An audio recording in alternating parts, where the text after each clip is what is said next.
बोलिए श्री गुरुदेव भगवान की जय। श्रोता बंधुओं, सादर जय सिया राम। बंधुओं, आज हम आप लोगों के समक्ष एक बाबा संत शिरोमणि कबीरदास जी का भजन प्रस्तुत करने का प्रयास कर रहा हूँ और इसका अर्थ भी अपने टूटी फूटी भाषाओं में बताने का प्रयास करूँगा। यह भजन बहुत ही आध्यात्मिक भजन है, आप सभी लोग जानते हैं इस भजन को, परंतु हम पुनः आप लोगों को सुनाने का प्रयास कर रहा हूँ। भजन का प्रथम बोल है, घूंघट के पट खोल री तुम्हें पिया मिलेंगे। यही भजन है। आइए पहले भजन पूरा सुनाता हूँ, तत्पश्चात इसका कुछ आशय बताने का प्रयास करूँगा।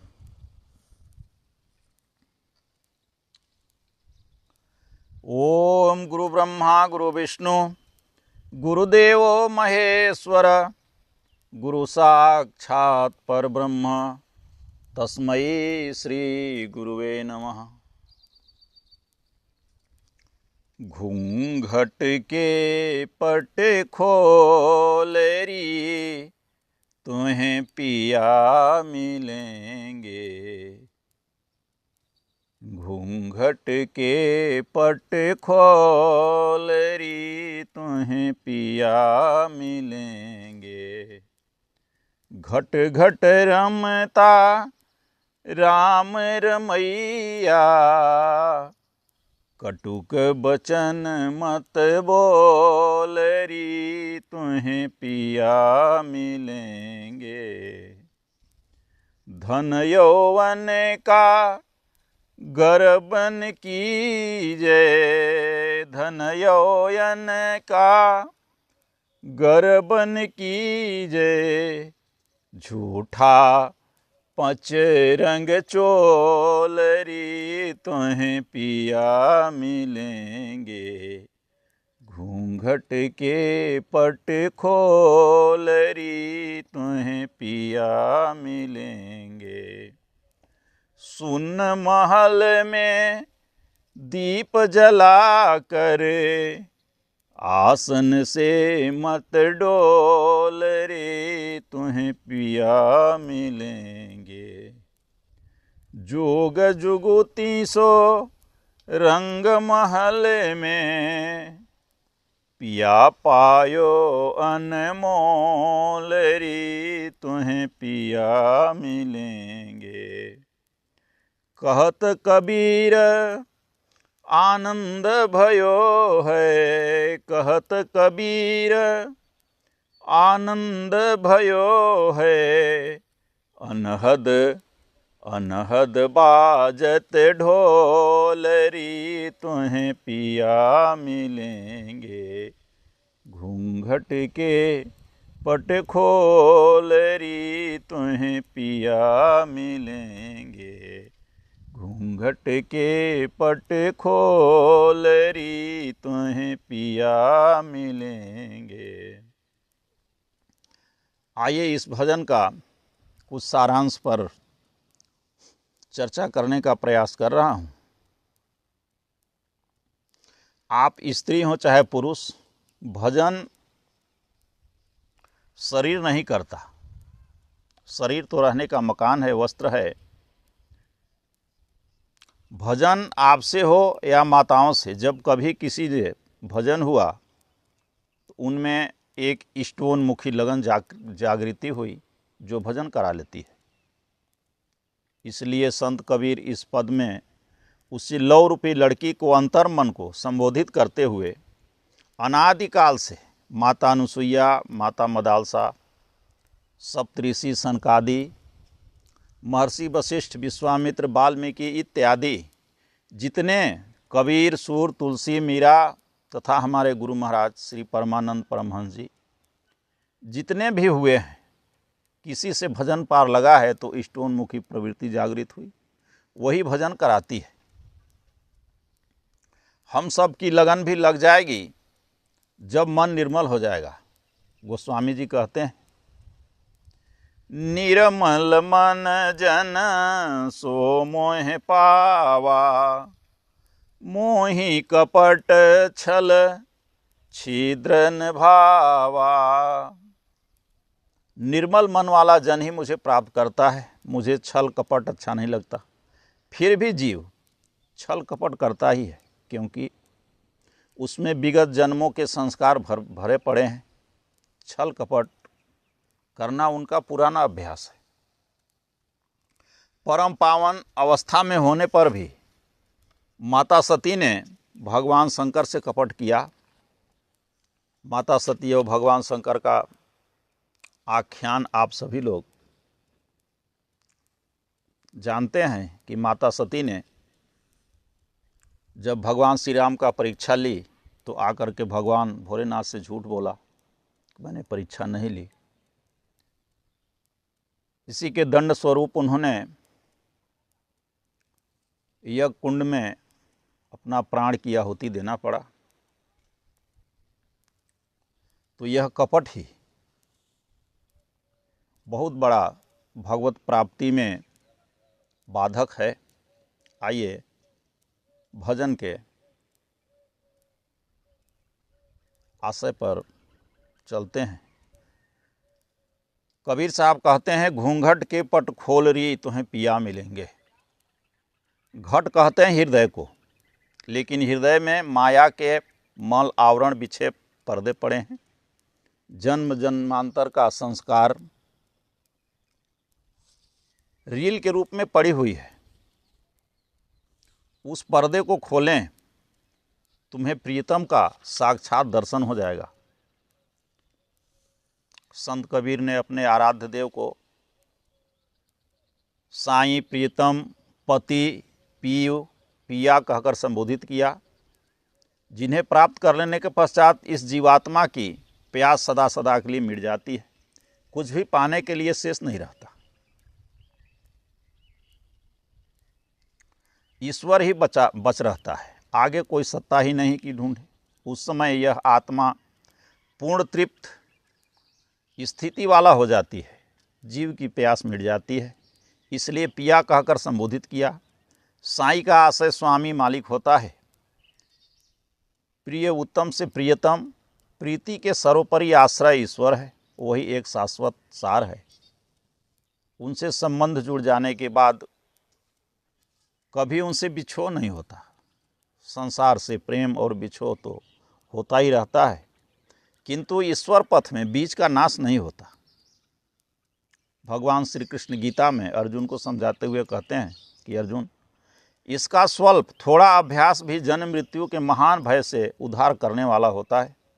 यदि आपने इस जन्म में इस पथ पर 2 कदम भी श्वास के रहते रहते रख दिया तो अगले जन्म में तीसरा ही कदम पड़ेगा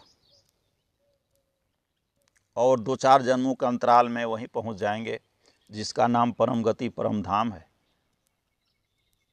इसी प्रकार पति शब्द भी पथ कहते हैं इज्जत को, मर्यादा को। भगवान मेरी इज्जत रख लीजिए, मर्यादा रख लीजिए।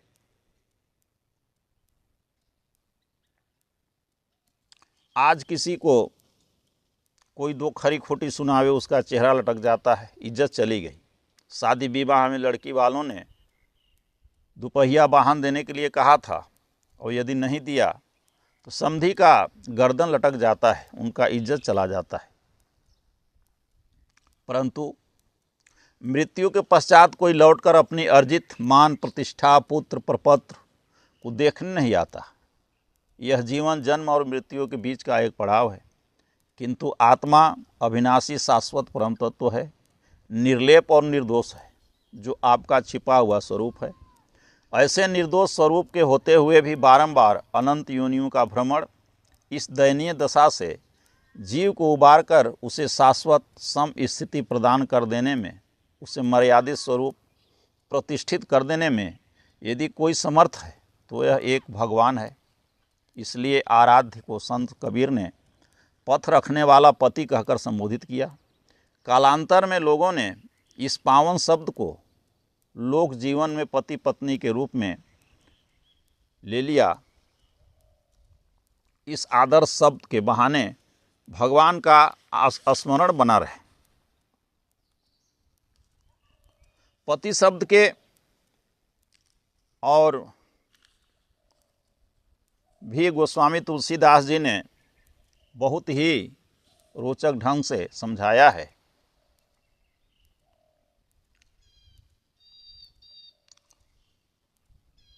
भगवान श्री राम जब ऋषिमुख पर्वत पर के नीचे आए तो सबसे पहले प्रथम सुग्रीव जी देखे कि दो सूरवीर चले आ रहे हैं, तो हनुमान जी से बोले कि हनुमान देखो कोई आ रहा है, जाकर पता करो। तब हनुमान जी ब्राह्मण के भेष बनाए और घूमकर राम और लक्ष्मण को सामने चले गए, उनको स्वागत किया। उनकी दिव्य आभा देखते ही बनता था हनुमान जी कहे कि इस घोर जंगल में आप लोग किस लिए भ्रमण कर रहे हैं? आप कौन हैं? क्या आप ब्रह्मा विष्णु और महेश में से कोई हैं, या नर या नारायण अथवा साक्षात पार ब्रह्म परमात्मा है? वह लगे धारा प्रवाह शुद्ध संस्कृत में वार्तालाप करने। भगवान राम ने भी मन बहलाने लगे। कुछ ही देर में हनुमान को आभास होने लगा कि जिनकी प्रतीक्षा में हम इस ऋषिमुख पर्वत पर पड़े हैं वही प्रभु हैं। पहचान गए। उन्होंने चरणों में साष्टांग दंडवत किया। बोले प्रभु, सेवक को बड़ी देर से पहचाना। भगवान ने हनुमान को तुरंत उठा लिया, गले लगा लिया। भगवान कहते हैं सुनु कपि जिय मान असिदनि ऊना तय मम प्रिय लक्ष्मण से दूना। हनुमान तुम चिंता न करो, तुम मुझे लक्ष्मण से भी 2 गुने प्रिय हो। तब हनुमान जी देखी पवनसुत पति अनुकूला, हृदय हरस बीती सब सूला। हनुमान ने जब अपने पति को अनुकूल पाया तो उनका हृदय हर्षित हो गया, सारा दुख दूर हो गया। क्यों? हनुमान क्या स्त्री थे? वह वानर जातीय पुरुष थे, अखंड बाल ब्रह्मचारी थे, सांसारिक पति पत्नी के संबंध से वह परे थे। वास्तव में पति का अर्थ स्वामी परमात्मा। उन्होंने उन परम प्रभु को अनुकूल समझा, उनका सारा दुख दूर हो गया। यह परमात्मा का ही एक पवित्र नाम है। यही आशय कबीर का है कि घूंघट के पट खोल रे तुम्हें पिया मिलेंगे, जिन्हें प्राप्त करने के साथ ही इस जीवात्मा की प्यास सदा के लिए तृप्त हो जाती है। तुम उन्हें प्राप्त कर लोगे, पहले अंतःकरण के पर्दे को हटाओ। पूज्य महाराज जी, गुरु महाराज कहा करते थे कि गुरु और भगवान के सामने जो हृदय में हो वही जुबान पर हो। हृदय में कुछ और जुबान पर कुछ अगर है तो साधक कभी कामयाबी नहीं होता। यह दुराव छिपा हुए घूंघट है। पहले कपट चतुराई छल कपट को हटाओ। आगे कहते हैं घट घट रमता राम रमैया, कटुक बचन मत बोलरी तुम्हें पिया मिलेंगे। कबीर साहब कहते हैं कि वो तो परमात्मा हर घट में निवास करता है। घट कहते हैं हृदय को, वह हर हृदय में निवास करता है भगवान।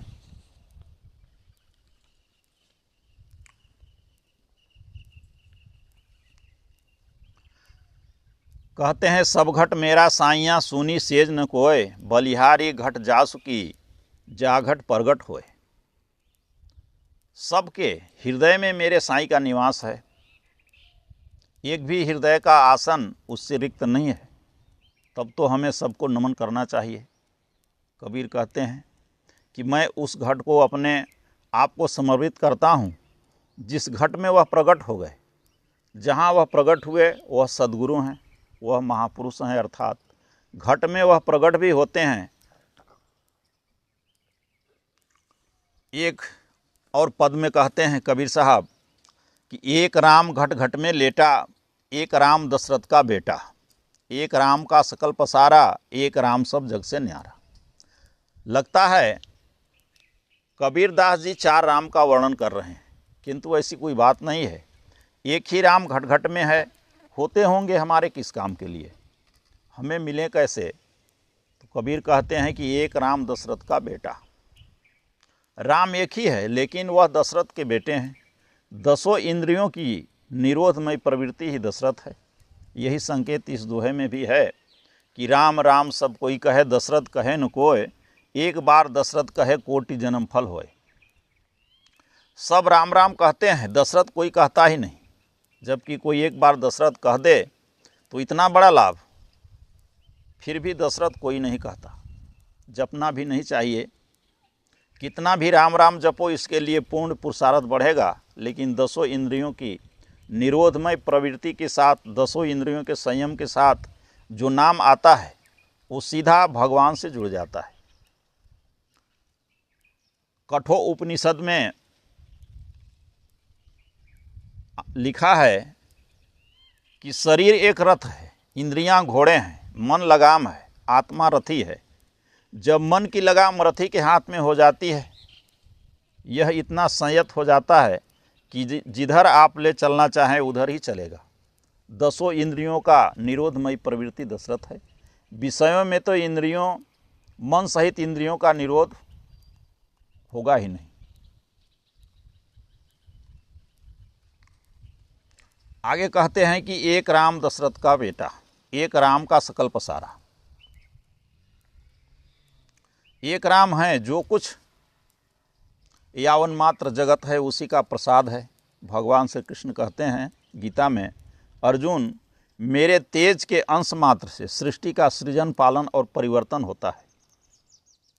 गोस्वामी जी भी इसी को लिखते हैं कि जग कारण तारण भव भंजन धरनी भार, कि तुम अखिल भुवनपति लीन मनुज अवतार। जगत के कारण भगवान, विश्व के रचयिता भगवान, इसलिए जो कुछ भी पट प्रसार आप देखते हैं एक परमात्मा के तेज के अंश मात्र से है। यही है एक राम का सकल पसारा। इतने बड़े विश्वरूपी कारखाने में के मालिक, सबके संचालक, तब तो उन्हें रात दिन बड़ी व्यस्तता रहती होगी। कबीर कहते हैं कि नहीं, एक राम सब जग से न्यारा। संसार में एक है तो राम, सब प्रपंच उन्हीं का फैलाया है। फिर भी सबसे अलग निर्लेप वह मात्र दृष्टा के रूप में है। जो कुछ घटित होता है व्यक्ति के कर्मों का फल है, भगवान का इसमें कुछ भी लेना देना नहीं है। गोस्वामी जी कहते हैं, कर्म प्रधान विश्व करी राखा, जो जस करई सो तस फल चाखा। यही आशय संत कबीर भी कहते हैं कि घट घट रमता राम रमैया। जब कभी किसी ने प्राप्त किया तो हृदय देश में पाया। उनकी प्राप्ति के लिए एक सुझाव है कि कटुक बचन मत बोल रही। इसी बात को गोस्वामी जी कहते हैं कि कह ही सत्य प्रिय वचन विचारी। केवल प्रिय तो खल ही बोल देते हैं। उनकी नम्रता भी बनावटी होती है। सीता हरण के खड़यत्र में मारीच की सहभागिता के लिए रावण ने उसकी अभ्यर्थना की। मानसकार लिखते हैं कि भयदायक खल के प्रिय बानी, जिमी अकाल के कुसुम्भ वानी। खल की प्रिय बाणी खतरनाक हुआ करती है, अतः मारीच के प्राण नहीं बचे। कबीर की दृष्टि में कटुक वचन वह है जो हमें संस्कृति से भरमाए, संसार में फंसाए। मधुर शब्द वह है जो ईश्वरीय माधुर्य प्रदान कर दे, आध्यात्मिक पथ प्रशस्त कर दे, साधना पथ में हमें अग्रसर कर दे। अन्यत्र कहीं भी मधुर है ही नहीं। साधकों के लिए तो इतने बड़े प्रतिबंध है। हृदय में यदि प्रभु का सुमिरन है तो बाणी भी प्रभु का ही निकलेगा। यदि बाणी कवे की तरह उटपुटांग निकलेगी तो समझना चाहिए कि हृदय में भजन नहीं है। इसलिए कटुक वचन मत बोल रही, तुम्हें पिया मिलेंगे। आगे कहते हैं, धन यौवन का गर्व न कीजे, झूठा पचरंग चोल री तुम्हें पिया मिलेंगे। झूठ अर्थात नश्वर, यह आज है तो कल नहीं रहेगा। यह क्षिति, जल, पावक, गगन और समीर, इन पंच नश्वर तत्वों से निर्मित एक खोल है, आवरण है। इसके भुलावे में मत आओ। एक अन्य पद में कबीर ने ऐसा ही संदेश दिया है। लोग मिलने पर परस्पर पूछा करते हैं कि कुशल तो है भाई, हाल चाल बताओ, तो कहते हैं हाँ हाँ सब कुशल है। इसी पर कहते हैं कबीरदास जी कि कुशल कुशल कहत जग बिनसे, कुशल काल की फांसी, कह कबीर एक भजन बिना बांधे जमपुर जासी। वृद्धावस्था तक तो लोग भजन के लिए समय नहीं निकाल पाते। वे कहते हैं गठिया बतास आजकल कुछ ठीक नहीं है, श्वास भी फूल रहा है, चौवन प्राश मिल रहा है, वृद्धा पेंशन मिल रही है। कबीर कहते हैं कि यह कुशल नहीं है, काल का फेंका हुआ फंदा है। इसमें उसमें मन लगाया कि राम नाम सत्य हो गया, पहुंचा दिए गए श्मशान। जहाँ समय पूरा हुआ, मनुष्य न एक सांस अधिक ले पाता है और न एक ग्रास भोजन ही खा पाता है। तो भला कुशल कहाँ? कह कबीर एक राम भजन बिन बांधे यमपुर जासी। बरबस जकड़कर यमलोक पहुंचा दिया जाता है। आगे कहते हैं शून्य महल में दीप जलाकर आसन से मत डोल री तुम्हें पिया मिलेंगे। शून्य महल, भजन करते करते जब चित्त संकल्प विकल्प से रिक्त हो जाता है, अंतःकरण में शांति छा जाती है, मन में सन्नाटा आ जाता है, यही शून्य महल है। उस समय अंतःकरण में न शुभ और न अशुभ ही संकल्प उठते हैं। जहाँ संकल्पों का आवरण हटा तो भक्ति का दीप निर्विघ्न जलने लगता है, प्रकाश मिलने लगता है। राम भगति मनि उर्बस जाके, दुख लव लेस न सपने हो ताके गोस्वामी जी कहते हैं। विभक्ति माने अलगौजी, भक्ति माने जुड़ना। सूरत भगवान से जुड़ जाती है, भक्ति रूपी मणि प्राप्त हो जाती है। इस भक्ति का उतार चढ़ाव नाम पर है। गोस्वामी जी ने मानस में लिखा, राम नाम मणि दीप धरो, जीह दे हरि द्वार, तुलसी भीतर बाहिर हो, जो चाहे शिव उजियार। राम नाम मणि दीप है। पहले पूर्वजों के पास मणियों के दीपक हुआ करते थे। प्रकाश के लिए मणि रख दिया, बत्ती ठीक करो, तेल भरो, ऐसा कुछ भी नहीं था। गरीबों का यह प्रयोग बहुत बाद में आया। गोस्वामी जी उसी मणि दीप का रूपक राम नाम को देते हैं कि इस नाम रूपी मणि को जीह की देहरी पर रख दो तो भीतर और बाहर दोनों तरफ प्रकाश हो जाएगा। बाहर का मायिक अंधकार जहाँ स्पर्श नहीं कर पाएगा, क्योंकि मणि से निरंतर प्रकाश मिल रहा है। राम नाम में लौ लग जाएगी और माया आएगी ही नहीं। मणि रखने का यह अर्थ नहीं है कि हम सब कुछ पा गए। यह ठीक है कि मायिक अंधकार का प्रवेश नहीं होगा, किंतु मणि के प्रकाश से हमें इष्ट तक की दूरी तय करनी है। इसलिए आसन से मत डोल रे तुम्हें पिया मिलेंगे। आसन का अर्थ बताते हुए कबीर साहब कहते हैं कि आसन मारे क्या हुआ, मिटी न मन की आस, ज्यों कोल्हू के बैल को घर ही कोस 50। लोग पद्मासन, वज्रासन, सुखासन लगा करके बैठते हैं, सिद्धासन लगा करके बैठते हैं। आसन लगाकर बैठने से क्या होगा? यह तो शरीर के उठने बैठने की मुद्रा को हमने आसन नाम दे रखा है। इसमें मन की आशाएं तो नहीं मिटी। जिस प्रकार घर में लगे हुए कोल्हू का बैल घर के बाहर झांकता भी नहीं, एक कमरे में घूमता हुआ वह दिन भर में 50 कोस का चक्कर लगा देता है, थक कर बैठ जाता है। उसी प्रकार कभी कभी मन इतना अशांत हो जाता है कि नींद नहीं आती। कोई खिन्न होकर एकांत कोठरी में बैठ जाता है। आसन तो लग गया, लेकिन अंतःकरण में शोक संवेदना की लहरें उठती रहती है। इस आसन से क्या लाभ?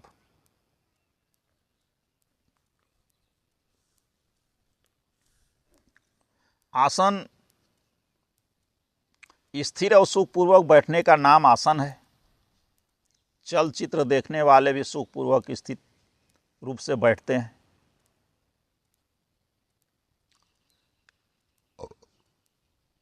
इसी को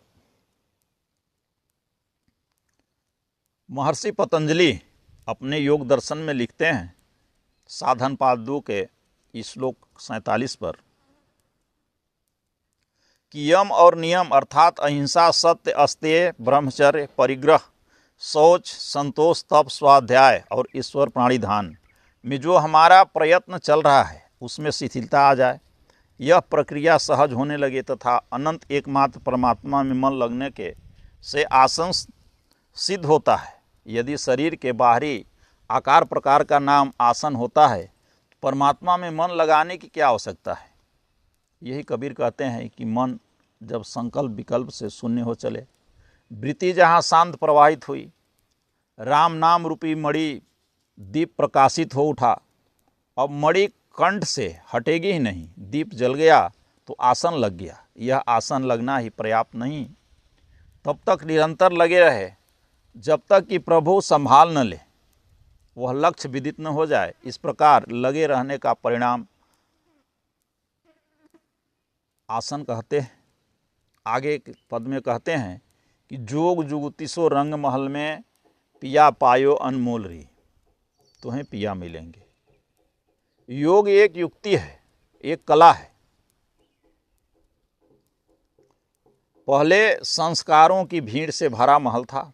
चित्तवृत्ति जब कुछ संकल्प विकल्प रहित प्रवाहित हुई, मन शून्य महल बन गया, राम नाम मणिदीप जगमगाने लगा तो ईश्वरीय विभूतियां प्रसारित होने लगती है। मन रंग महल बन गया। एक प्रभु का रंग ही अपरिवर्तनशील है। मानस में गोस्वामी जी कहते हैं, रंग भूमि जब सिय पगुधारी, देखी रूप मोहे नर नारी। रंग भूमि जहाँ प्रभु का रंग बरसने लगा, प्रभु की विभूतियाँ अवतरित होने लगी, कबीर ने भी यही प्रभु के स्वरूप को एक रंग की संज्ञा दी।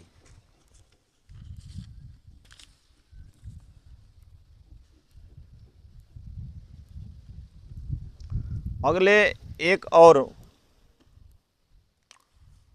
श्री रामचरितमानस का प्रसंग, उत्तरकांड। चित्रकूट से लौटकर भरत राम के विरह में व्याकुल थे। दिन रात चिंतन में लगे थे। शरीर निर्बल हो गया था, आंखों में अश्रु थे। 14 वर्ष पश्चात जब भगवान लौटे तो हनुमान ने भरत को उसी दशा में बैठा देखा। बैठे देखी कुशासन, जटा मुकुट कृषगात, राम राम रघुपति जपत, स्रवत नयन जल जात। आँखों में आंसू, कंठ पर नाम, हृदय में राम, अति दुर्बल खिन्न हनुमान ने भरत को इस दशा में देखा। देखत हनुमान यति हर्षेउ, पुलक गात लोचन जल बरसेउ। हनुमान जी के शरीर में रोमांच हो गया, प्रेमाश्रु छलक आए। मन मह बहुत भांति सुख मानी, बोले श्रवण सुधा समबानी। उन्होंने अपने मन में बहुत प्रकार के सुख मानते हुए अमृत के समान वाणी बोला। हनुमान जी कहते हैं, जासु बिरह सोचहु दिन राति, रटहु निरंतर गुण गण पाति। रघुकुल तिलक सुजन सुखदाता, आयउ कुशल देव मुनि त्राता। भरत जी, जिनके वियोग में आप राम रात दिन घुलते रहें, जिनके गुणों की पंक्तियां आप निरंतर स्मरण करते रहते हैं, शत्रुओं को रण में जीतकर सीता और अनुज के सहित सकुशल प्रभु आ गए। इतना सुनते ही भरत का सारा दुख दूर हो गया, मानो एक गिलास जल के लिए तृषित व्यक्ति अमृत पा गया हो। वह उल्लासित हो खड़े हो गए। भरत जी कहते हैं, तात, इस संदेश के समान सृष्टि में कुछ भी नहीं है जिसे देकर मैं तुमसे उबृण हो सकूं। हनुमान, मैं आपकी ऋणी हूं, अब आप हमें प्रभु का विशद चरित्र सुनाइए। हनुमान जी ने उन्हें बताया कि यह समय चरित्र सुनाने का नहीं है, यह विमान जो आ रहा है इसी से मैं, प्रभु राम आ रहे हैं, आप स्वागत की व्यवस्था करें।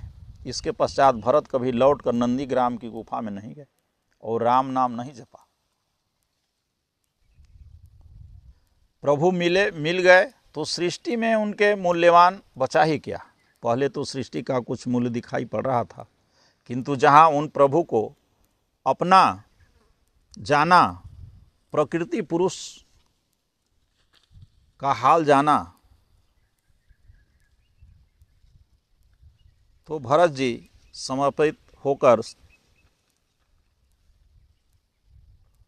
भगवान राम की तैयारी में जुट गए। आगे कहते हैं, कहत कबीर आनंद भयो है अनहत बाजत ढोलरी। अंतिम पद है। कबीर कहते हैं, प्रभु के मिलते ही आनंद छा गया। राम विमुख ने जीव सुख पावई। गोस्वामी जी लिखते हैं कि जो आनंद सिंधु सुख राशि सी करते त्रैलोक सुपासी। भगवान आनंद के समुद्र हैं, सहज सुख की राशि हैं। जब वह अनमोल परम प्रिय आ गए, अर्थात अनहद बाजे ढोल री तुम्हें पीवा मिलेंगे। हद कहते हैं सीमा को, अनहद कहते हैं असीम को। असीम अनंत तो एकमात्र परमात्मा है। उस परमात्मा के यहाँ डंका बजने लगा, उस स्थिति में खुशियाँ की उमंग सदैव उठती रहती है। अनहद भजन का सर्वोत्तम शिखर है, लेकिन उसकी न्यूनतम सीमा वहाँ से है जब भजन में लौ लग जाए। आज आप 10 मिनट 20 मिनट या 2-4 घंटा भजन में बैठते हैं, लवलीन होकर भजन में लगे रहते हैं, फिर भी उनका भजन एक सीमा में है। किंतु एक स्तर ऐसा आता है कि कबीर साहब कहते हैं कि जागत में सुमिरन करे, सोवत में लौलाए, सूरत डोर लागी रहे तार टूट न जाए। जब तक जागो सुमिरन करो, सोने लगो तब भी लौ लगाकर शयन करो। जब भी नींद खुले तो सूरत वहीं लगी मिली। भजन का क्रम न टूटे। पूज्य महाराज जी हम लोगों को बताया करते हैं, हो रात के ठीक 2 बजे हमारी नींद खुल जाती है। जहाँ आँख खुले तो भक्त से गुरु महाराज का स्वरूप मेरे हृदय में आ जाए। फिर एक ही बैठकी में सवेरे 6 बज जाए। साधकों को चाहिए कि भजन के लिए बैठने पर आंखें भली प्रकार खुली रखें। जिसकी पलकें जितना अधिक देर तक खुली रखती हैं, उतना ही शीघ्र ध्यान लगता है। बंद आंखों से भजन होता नहीं, ध्यान भी नहीं लगता, बल्कि नींद आने लगती है। इसलिए आँख खुलते ही पहला संकल्प आए तो नाम दृश्य आए और गुरु महाराज का स्वरूप। इसी क्रम में चलते चलते जहाँ मूल का स्पर्श हुआ, तहाँ प्रकृति की सीमाएं समाप्त हो गई, भजन की सीमा भी समाप्त हो गया। तब वहाँ आता है कि भजन हमारा हरि करें हम पायो विश्राम। हम तो हो गए पेंशनियर। फिर भरत गुफा में कभी नहीं गए, जिसको पाना था पा लिया, उसके आगे ढूंढे किसे। यह अनहद है, परमात्मा है, अब कुछ भी पाना शेष नहीं है। वह प्रभु अवश्य मिलेंगे और मिल जाते हैं। इसी प्रकार हम लोगों को भी भजन अवश्य करते रहना चाहिए। लोक व्यवहार में आप जो करते हैं करें, किंतु चिंतन पथ में तो हृदय में हो, वही जबान पर भी होना चाहिए। क्योंकि आप लाख पर्दा करने का प्रयास करें, वह पहले से ही जानते हैं। भगवान हम क्या संकल्प विकल्प करना चाहते हैं, वे पहले से ही जान जाते हैं हमसे। इसलिए कि हमारे हृदय में हैं, इसलिए जान जाते हैं। उनसे कुछ भी पर्दा नहीं है। श्रीमद् भागवत के 10वें स्कंध में कथा आती है कि गोपियाँ यमुना में स्नान कर रही थी। श्री कृष्ण उनका चीर लेकर कदम के वृक्ष पर चढ़ गए और बांसुरी बजा दिया। तब गोपियों को अपने वस्त्रों का ध्यान आया। उन्होंने कहा, कन्हैया हमारे वस्त्र दे दो। श्री कृष्ण ने कहा, नदी से बाहर आकर अपने अपने वस्त्र पहचान कर ले जाओ। गोपियों ने कहा कि हम निर्वस्त्र हैं, बाहर कैसे आ सकती हैं। श्री कृष्ण ने पूछा, वस्त्र के बिना तुम लोग यमुना में गई कैसे। गोपियाँ ने कहा, उस समय यहाँ कोई नहीं था, कोई देख नहीं रहा था, इसलिए हम लोग चली गई निर्वस्त्र। श्री कृष्ण ने कहा कि पागल हो, देखो यमुना के जल मैं हूँ, तुम्हारे हृदय में मैं हूँ, तुम्हारी आत्मा मैं हूँ, आकाश में मैं हूँ, पृथ्वी पर मैं हूँ, मैं कहाँ नहीं हूँ बताओ। जब गोपियों ने देखा कि कन्हैया सर्वत्र है, परमात्मा सर्वत्र है, तो उनसे क्या छिपाना, वह निश्चल होकर सामने आ गई। घूंघट अर्थात भगवान और साधक के बीच में कपट का जो पर्दा पड़ा था हट गया। भगवान ने उन्हें वस्त्र दे दिया। यही चीरहरण प्रसंग की वास्तव में आध्यात्मिक रूपक है। गोपी, गो अर्थात इंद्रियों का प्रतीक, ये उच्छृंखल होती हैं, इन्हें चराने में सतर्क रहो। विवेक, वैराग, समदम, श्रद्धा और समर्पण से ये संयत होती हैं तथा काम, क्रोध, राग और द्वेष से ये विकृति होती हैं। इंद्रियां जब इष्टोन्मुखी हो जाती हैं तो त्याग रूपी तालाब में अवगाहन करने लगती है। काया ही कदम है, उसमें भगवान अवतरित हो जाते हैं, वह दिव्य वस्त्र प्रदान करते हैं। फिर यह जीवात्मा कभी निर्वस्त्र नहीं होता। आज सौभाग्य से आप सब वह तन पाए हैं जिस पर वस्त्र पहना जाता है। कदापि वह तन मिल गया, तेल धारा, वहाँ कौन सा वस्त्र, कोट पैंट पहनेंगे? भगवान द्वारा प्रदत्त वस्त्र से आप फिर कभी निर्वस्त्र नहीं होंगे, श्री कृष्णमय हो जाएंगे। चित ही चीर है, योग ही अबना है। योगारूढ़ता आते ही भगवान आत्मा में अपना प्रसारण करने लग जाते हैं। फिर जो जीव अपने लक्ष्य परमात्मा में समाहित होकर ही रहता है। आज प्रायः लोग कहते हैं कि यह करो, वह मत करो, पुण्य करो, पाप मत करो, जबकि भजन जागृत नहीं है। आप भजन की गीतोक्त विधि पकड़ें। ज्यों-ज्यों आपके भजन संयम का स्तर उठेगा, वह भजन बीज से पौधा, पौधा से वृक्ष हो उठेगा, जिसमें समय आने पर फल फूल आएंगे। जहाँ फल का स्वाद मिला तो कड़वी बुराइयाँ स्वतः छूट जाती हैं। हम आप अनेक बुराई करते हैं, छोड़ने का प्रयास करते हैं, परंतु नहीं छूटता। परंतु एक स्तर ऐसा आता है कि जब भजन की जागृति हो जाती है तो ये बुराइयां अपने आप में स्वतः ही घृणित लगने लगती है और छूट जाती है। यही भजन का आशय हमने अपनी टूटी फूटी भाषा में आप सबों के सामने प्रस्तुत किया। इसमें जो गलतियां हो हमारे ज्ञानी सुधीजन क्षमा करते हुए उसको सुधार लेंगे। बोलिए श्री गुरुदेव भगवान की जय।